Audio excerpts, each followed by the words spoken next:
Hey, Jody here with WeldingTipsandTricks.com. This is a continuation of last week's video on dual shield flux core welding. That's gas shielded flux core welding, where you use a shielding gas as well as flux core wire that's designed to be run with shielding gas. Now, the reason for this video is I got schooled. I was having to do a lot of manipulation of the electrode to control the puddle. It was wanting to sag out on me. Well, I got a lot of comments and a lot of emails also that were like, man, you're way off on this one. You should be able to run that dual shield flux core just straight up, no electrode manipulation at all, and have it lay down flat, come out like smooth as glass. I called my buddy Andrew Carden, and he schooled me. He really did. He said, if you're trying to lower the wire feed speed, that's just going to get worse. He said, you got to crank it up. What I learned happens when you crank it up, you can see the difference in the arc characteristics. It all of a sudden, the tip of that wire kind of turns into a point, and fine droplets just drive into the puddle, and the arc force makes the puddle fan out, and you get good penetration and a flat weld without doing any manipulation at all. So I learned the settings that worked on the particular wire that I'm using today. It's a Bowler wire. It's a E71T-1 wire 045. That's 1.1 millimeter.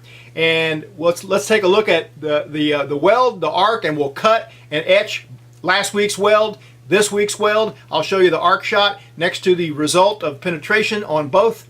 Maybe we'll learn something. Let's do it. This is the weld from last week. It's a vertical T-joint and 1/4 inch thick metal. And you see I'm making a series of little triangles, trying to stay on the leading edge of the puddle and help the weld flatten out. And it worked okay. I'm not going to get any blue ribbons for this weld, that's for sure. Now, this is where I crank up the voltage and wire feed speed. Remember, before I was only running 260 inches a minute, about 23.5 volts, and it's counterintuitive, but going higher wire feed speed actually helped it lay down flatter. Now, this apparatus I'm wearing here, I'm doing a evaluation for this Optrail E684 weld helmet with a Papper air supply, filtered air supply on it, and it's too early to tell on that, but I'm getting some time on it, and I will comment on that in a future video. But look at that arc driving in there now. Without me doing any manipulation at all, the whole arc characteristic just changed. And I'm actually going fairly slow. I'm not having to go really fast to prevent buildup and prevent crowning. That's a fairly slow travel speed, but you have to hold a really short stick out, and you got to have the settings right with enough wire feed speed.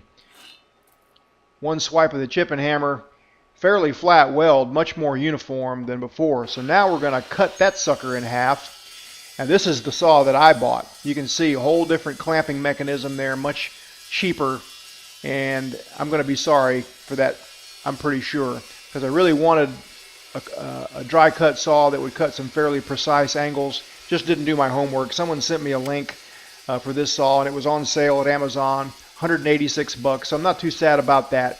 Good price on it, but it's not really what I wanted. For this, it's perfect. For making, in fact, I may just relegate it for doing polish and etch specimens like this. Really quick way to cut, get a good finish, polish and etch. And now let's take a look at the weld nugget. And what you see here is really good penetration, but with a flat face of the weld. No real crown there, and sometimes that's a really good thing. Let's correlate it now side by side.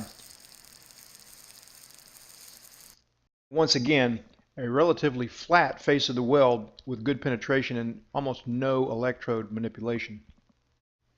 So just to kind of summarize, you can go vertical uphill on certain joints, lap joints, T-joints, and even other joints, multipass joints, if you have your wire feed speed high enough and your voltage and wire feed speed balanced out, and you use a nice short stick out. You can do zero electrode manipulation and still get a flat weld. All right, well, that about wraps it up. Once again, I appreciate you spending time on my channel. I know there are plenty of other choices out there on YouTube. Appreciate you spending time here. We'll see you next week.